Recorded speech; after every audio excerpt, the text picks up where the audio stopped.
Hey everybody, my name is Marco. I'm a former pro opera singer turned voice actor. I'm really excited because today I have my friend Arianna Ratner here, and we are going to listen to Astalgia of Phantasm together. Hi Arianna. Hi, how's it going? It's going well. It's going well. So we're going to listen to this together because she's actually the English VA for Brelshaza. Yeah. Yeah, so so this is really exciting, and I've already reviewed this on the channel before, but I figured we're friends, I might as well invite her, and we'll listen to this together. So we're gonna watch this together, and then afterwards we're gonna just have a chat about being a voice actor and what it was like to voice this, and some of the similarities and differences between the different languages and things like that. So let's do it.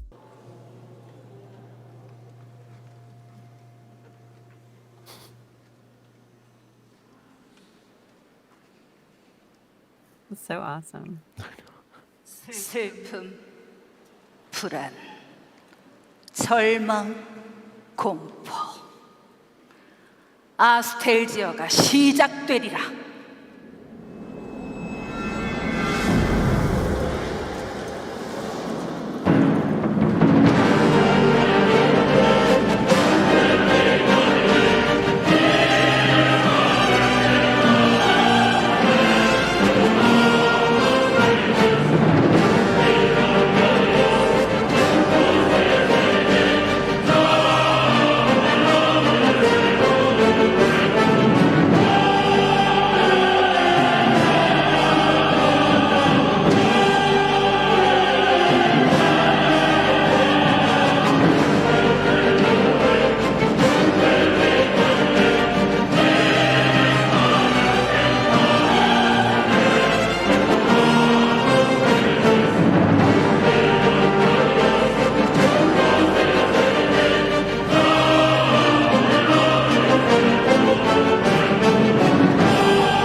Isn't that sick?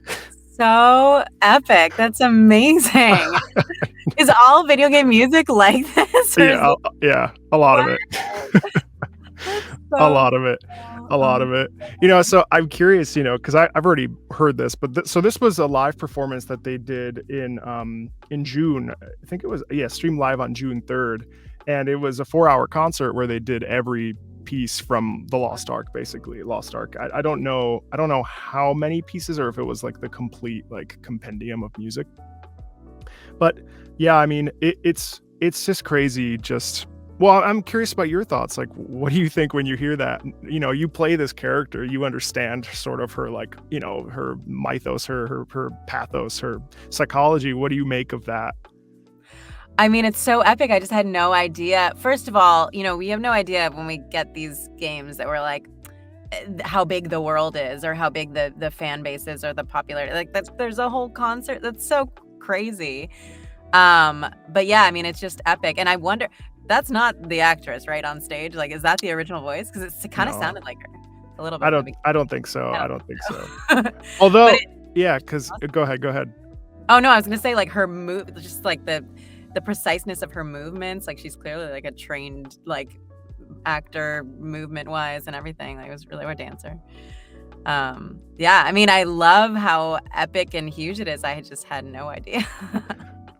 I know, and I think if I recall correctly, and please comment if I'm making a mistake, but this appears in some sort of raid against Brelshaza. There's something that's happening. I think it's obviously a fight against Brelshaza, but I can't remember the exact context.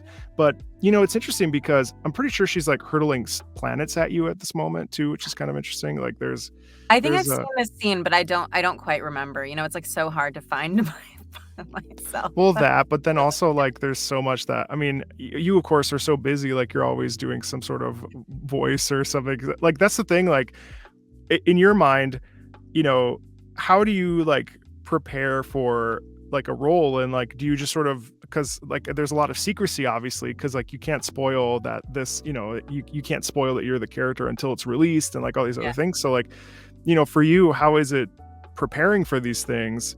And also, like, yeah, that's my predominant question. Well, so this was a code name, so we didn't know the name of the game for so long, so I had no idea. I mean, I knew my character's name, so I would like Google her occasionally, but honestly, I don't think I really found much. And then, I mean, I saw that it was coming out, but yeah, I mean, I didn't know much. And then, so I go into I don't think I auditioned for this also. I think I was just cast. Nice. Yeah, which was awesome. Yeah. So I didn't really know much about it coming in. And then Phil Bash, the director, was just like, kept being like, she kills puppies. That was like my motivation. He kept being like, she kills puppies, which is really, she's just so purely evil. She kills like the most innocent thing in the world. So that was sort of like my introduction to her was just in my first session, like doing that. And when you do a video game job, you're like, okay, I'm probably gonna have one session. And this was like ongoing sessions for the last like year or so, which is awesome. And like you rarely ever have that.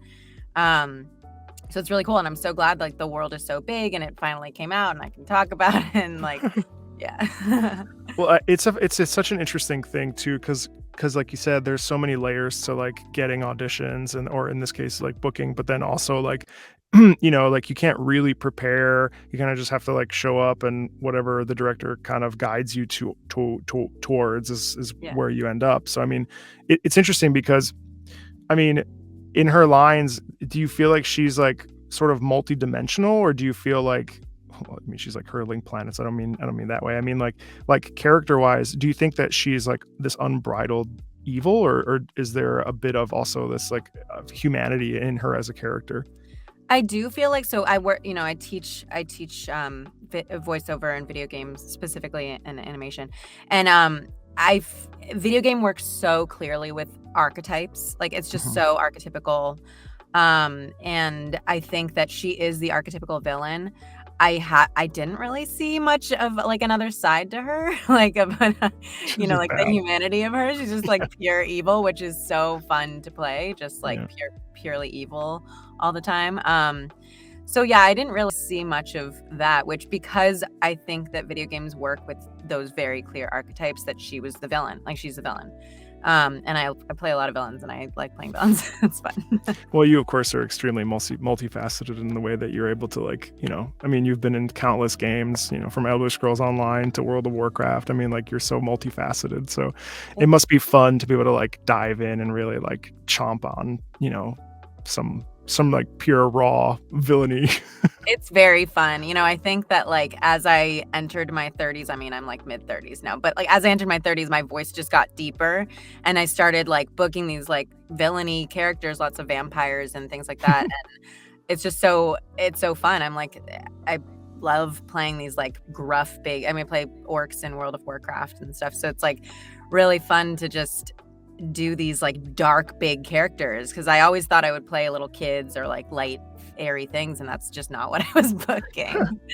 So being that, this game is obviously been in multiple languages, there's the whole voice team that's doing this sort of localization and acting. Like, do you have any of those references in the way that we have in dubbing? And, we're listening for the beeps and we hear the Japanese or whatever other language it's in, like, or was it kind of just a fresh, clean slate for you as the English VA?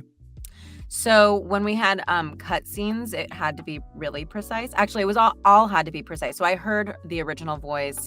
They didn't want me exactly to match it because I think she sounds a lot older than me. She is a very, very deep tone. But they wanted the idea of her evilness, and I did have to match her in terms of the length of the line, in terms of like the sound effects, because I was matching the original, the animation of it. Yeah, and then cutscenes were very specific, and I think I was probably beeped in for cutscenes. But yeah, it was basically I had to. It's pretty hard. It's like Pro Tools on the Zoom, and I have to like match the time, and they're like chasing me and making sure it matches. I mean, it wasn't exactly didn't have to be exactly precise all the time, but yeah, it definitely had to be to her, and I heard her and matched her. Or sometimes they'd be like, we don't like that kind of how she did that, it's a little over the top, let's do it less. And so like I did my own thing, which was nice. I didn't have to like voice match her. It wasn't exactly like right. Plus you so if it was for a full year, you must have been at home recording in your studio rather than going in studio, right? Yeah, I recorded everything from home. I didn't go in. I know some people did go in, like my friend Craig Lee Thomas, who's also in it. He like likes to go in, and I mean, I had a baby. I think I started this when I was pregnant, and then no, I'm still doing. I did a session a little while ago. Yeah. I just think it's what's fascinating is just like all the different ways that we are able to, like I have this space here that works perfectly fine, and you've got a booth in there, and I think it's such an interesting time period in a COVID world where we're recording remotely and you can do this thing and the director can be in a whole different state or a different country even, and it's fascinating. It's crazy listening to this again, to go back to the music really quickly. Like there's such it's weird because you really hear one of the big things about this channel is that I feel like the music, because music is its own language, it really, video game music is such a programmatic thing where it helps move the story along. Like I'm sure that your voice lines are awesome on their own, but then I don't know if you're necessarily saying anything when this music is playing, but like I can only imagine like some shouts and stuff, how like dialed up to 2000 they are when you hear this like sort of,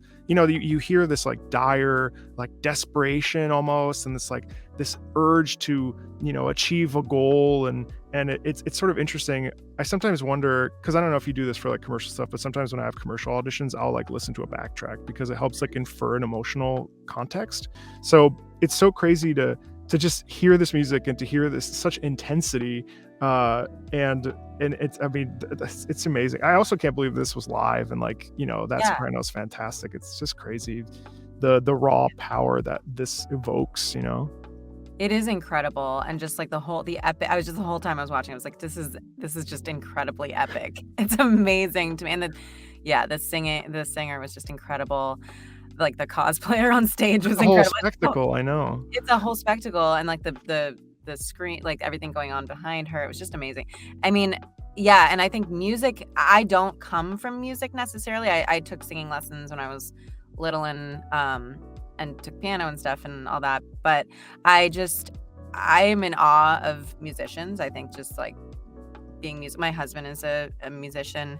I just think it's amazing. And I do use music to get into. I actually used music yesterday. I was like, had some promo and they wanted really upbeat, more than it normally would be. And I was just like, you know what? I'm going to listen to like, what was it? Robin dancing on my own and get like, is that the song called? Like get the energy up. Like, I think music does something to your soul and sometimes I just turn it up so I can't really hear myself and I just talk because I don't want to listen to myself. I just want to like feel the emotion that the music gives me and emote and just do that through my voice. And then later I'll listen to it and be like, oh, it's fine. Yeah, I know.